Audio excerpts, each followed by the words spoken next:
Assalamualaikum warahmatullahi wabarakatuh. Hai, perkenalkan nama saya Akila Marsyaniswa.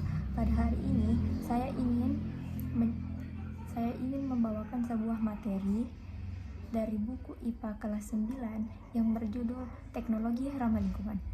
Pertama-tama, sebelum kita masuk kepada inti materi, marilah kita mengetahui pengertian atau prinsip-prinsip dari teknologi ramah lingkungan. Jadi, teknologi ramah lingkungan adalah proses penerapan suatu teknologi yang tetap memperhatikan prinsip-prinsip kelestarian lingkungan. Teknologi ramah lingkungan bertujuan untuk memudahkan segala kegiatan yang dilakukan oleh manusia, baik dalam bidang produk dan jasa. Teknologi tersebut memanfaatkan sumber daya yang dapat diperbarui, sehingga tidak menghasilkan limbah yang membahayakan untuk lingkungan. Teknologi ini juga telah diterapkan dalam berbagai bidang kehidupan, antara lain di bidang energi, transportasi, lingkungan, dan industri.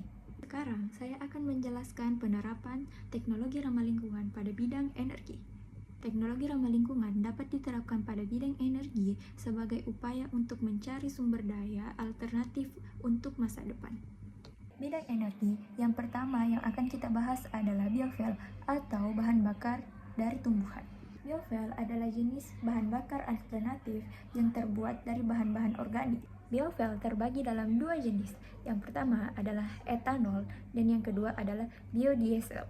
Etanol adalah salah satu jenis alkohol yang dapat dibuat dengan fermentasi karbohidrat atau reaksi gas kimia. Berbeda dengan bioetanol, biodiesel terbuat dari bahan baku minyak nabati. Misalnya seperti minyak kelapa atau minyak jarak pagar. Di Indonesia sendiri, biodiesel telah diterapkan dan dikembangkan menjadi salah satu bahan bakar yang disebut dengan biosolar. Kedua adalah biogas.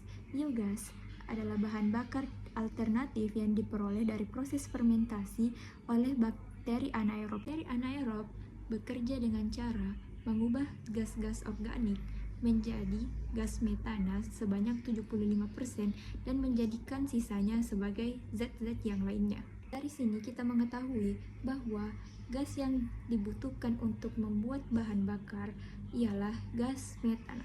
Bahan organik yang banyak digunakan dalam pembuatan biogas ialah urin atau kotoran hewan. Saat ini di Indonesia sendiri sudah banyak digunakan teknologi biogas dalam kebutuhan rumah tangga. Ketiga adalah solar cell atau yang kita kenal sebagai panel surya. Kita dapat menciptakan energi listrik dari energi matahari menggunakan alat yang bernama panel surya ini. Sel surya dibuat dengan silikon yang dimurnikan dan ditambahkan logam-logam yang dapat menghasilkan listrik. Yang keempat adalah hydropower atau yang dikenal sebagai pembangkit listrik tenaga air. Kita dapat menciptakan energi listrik dari gaya gerak air atau aliran air yang keras dengan cara membuat bendungan. Air yang dibendung akan dialirkan melalui sebuah pipa besar dengan laju tertentu untuk memutar turbin generator untuk menghasilkan listrik. Yang kelima adalah pembangkit listrik tenaga pasang surut air laut dan ombak atau yang dikenal sebagai ocean power. Kita juga dapat menghasilkan energi listrik dari energi pasang surut air laut dan ombak. Di beberapa pantai, level ketinggian air dapat naik dan turun sekitar 6 meter bahkan lebih. Hingga saat ini masih sangat sedikit negara yang menggunakan teknologi ini dikarenakan biaya pembangunan yang mahal serta alat ini juga mudah rusak dikarenakan korosi. Yang keenam adalah pembangkit listrik tenaga angin. Kita mungkin sudah sangat sering mendengar kata-kata pembangkit listrik tenaga angin dikarenakan pembangkit listrik tenaga angin di Indonesia itu sudah sangat banyak. Bagaimanakah proses atau konsep dari pembangkit listrik tenaga angin ini? Proses atau prinsip pembangkit listrik tenaga air ini hampir sama dengan pembangkit listrik tenaga air, yaitu di mana angin akan menggerakkan turbin yang akan menghasilkan energi gerak yang akan diubah oleh generator menjadi listrik yang sangat besar. Yang ketujuh adalah energi geotermal. Energi geotermal adalah energi dari inti bumi atau energi panas bumi, yang dimana jika energi ini bertemu dengan lapisan atau mata air dapat menghasilkan uap yang dimana energi dari uap tersebut dapat diciptakan menjadi energi listrik atau yang dapat kita kenal sebagai pembangkit listrik tenaga uap. Yang kedelapan adalah fuel cell dan hydrogen power, yang dimana ini adalah teknologi yang memanfaatkan inti-inti atom sebagai penghasil energinya. Contohnya seperti hidrogen dan oksigen yang jika disatukan akan menghasilkan energi yang sangat panas. Energi ini yang kedepannya bisa digunakan untuk memenuhi segala kebutuhan manusia di masa depan. Mari kita lanjutkan kepada teknologi ramah lingkungan pada bidang transportasi. Kenapa pentingnya teknologi ramah lingkungan pada bidang transportasi? Dikarenakan agar transportasi yang kita gunakan tidak menghasilkan limbah-limbah yang dapat mencemari atau mengotori lingkungan. Yang pertama pada bidang transportasi adalah kendaraan teknologi hidrogen atau hydrogen vehicles. Kendaraan hidrogen merupakan kendaraan yang menggunakan hidrogen sebagai bahan bakar penggerak mesin. Di dalam kendaraan ini terpasang alat yang mampu mengubah reaksi kimia dari hidrogen menjadi energi mekanik. Kedua adalah mobil solar atau solar car, yang dimana energi utama dari mobil ini terbuat dari cahaya matahari atau dihasilkan dari energi matahari. Konsepnya sama saja seperti penggunaan panel surya. Ketiga adalah mobil listrik. Mungkin kita sudah sangat tidak asing dengan kata mobil listrik dikarenakan di Indonesia sendiri sudah banyak digunakan mobil listrik. Ya, mobil listrik adalah kendaraan atau mobil yang menggunakan listrik sebagai bahan bakarnya, yang dimana hal ini lebih menghemat atau lebih ramah lingkungan karena tidak menghasilkan polusi atau asap yang berlebih serta tidak menggunakan bahan bakar minyak yang sangat banyak. Berikutnya adalah teknologi ramah lingkungan pada bidang lingkungan.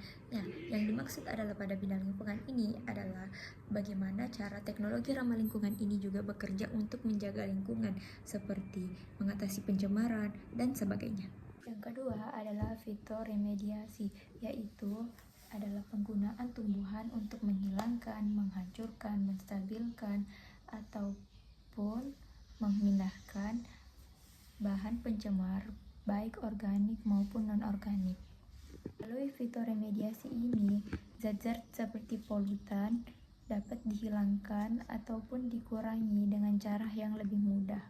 Yang ketiga adalah toilet composting atau yang disebut sebagai toilet pengompos, yang dimana toilet ini kering dan memanfaatkan anaerob untuk menguraikan kotoran yang ada. Kompos digunakan umumnya untuk menggantikan fungsi-fungsi penggunaan air. Keempat adalah pemurnian air atau water purification. Water purification ini terbagi menjadi dua jenis. Pemurnian air sederhana. Pada proses pemurnian air yang sederhana, kita hanya perlu memerlukan suatu tabung yang diisi dengan berbagai penyaring seperti kerikil, batu, kapas, kartun, dan sebagainya untuk menyaring kotoran-kotoran yang ada di dalam air. Yang kedua adalah teknologi osmosis balik. Yang ini prosesnya lebih rumit karena memerlukan kajian ilmiah untuk memisahkan zat-zat yang lain yang ada pada air. Teknologi ini biasa digunakan dalam pembuatan air minum yang digunakan untuk keperluan sehari-hari atau kebutuhan minum manusia. Adalah teknologi ramah lingkungan pada bidang industri. Pada bidang industri ada yang dinamakan biopulping. Biopulping terinspirasi dari proses pelapukan kayu dikarenakan oleh mikroorganisme. Biopulping ini bermanfaat untuk menguraikan sisa-sisa zat dari pabrik industri untuk menghasilkan lingkungan yang lebih aman dan terjaga. Baiklah, selanjutnya kita akan mempelajari perilaku dalam menghemat energi. Yang pertama adalah membudidayakan penggunaan sepeda ataupun berjalan kaki agar tidak menggunakan terlalu banyak bahan bakar minyak. Kedua adalah mematikan kendaraan jika tidak sedang digunakan. Ketiga adalah mematikan lampu saat tidak sedang dipakai. Jika menggunakan pompa tenaga listrik, sebaiknya penuhilah bak kalian setidaknya 1 kali dalam sehari. Buat jadwal mencuci dan menyetrika dalam setiap minggu. Jika menggunakan kendaraan, sebaiknya berangkat lebih pagi untuk menghindari kemacetan dan memilih peralatan rumah tangga yang lebih hemat energi. Baiklah, mari kita beranjak pada materi terakhir, yaitu teknologi tidak ramah lingkungan. Tidak ramah lingkungan yang pertama adalah Pengolahan minyak bumi. Minyak bumi adalah komoditas yang sangat penting karena di kehidupan sehari-hari, khususnya di zaman yang sekarang, sudah banyak yang menggunakannya atau rata-rata teknologi yang digunakan memprioritaskan energi dari bahan bakar minyak bumi. Pengolahan minyak bumi sebenarnya juga memiliki dampak yang sangat banyak negatifnya, dikarenakan hasil dari pengemburan dapat merusak tanah dan sisa-sisa limbah dari pengolahannya juga sangat berpengaruh buruk untuk lingkungan sekitar. Minyak bumi juga bisa menghasilkan uap polusi yang sangat besar, hingga pengolahan minyak bumi termasuk teknologi yang tidak ramah lingkungan. Kedua, dari teknologi tidak ramah lingkungan adalah batu bara. Batu bara sama saja konsepnya seperti pengolahan minyak bumi, yaitu menggunakan penambangan. Penambangan memiliki risiko yang besar untuk merusak alam atau tanah sekitar, terutama di daerah sekitar penambangan. Bara adalah bahan bakar paling kotor di antara bahan bakar lainnya. Dan sebelum batu bara dibakar, proses pembuatan batu bara sudah merusak tanah dan mencemari air dan udara. Listrik yang menggunakan batu bara dapat menghasilkan zat radioaktif 100 kali lebih banyak daripada pembangkit listrik yang menggunakan nuklir. Oleh karena itu, penggunaan batu bara sangatlah tidak aman. Setelah cukup demikian yang dapat saya jelaskan. Mohon maaf bila banyak kesalahan kata ataupun kesalahan edit. Saya Akila Marsyaniswa dari kelas 9B minta maaf sebesar-besarnya. Demikian yang dapat saya jelaskan dari materi teknologi ramah lingkungan. Assalamualaikum warahmatullahi wabarakatuh.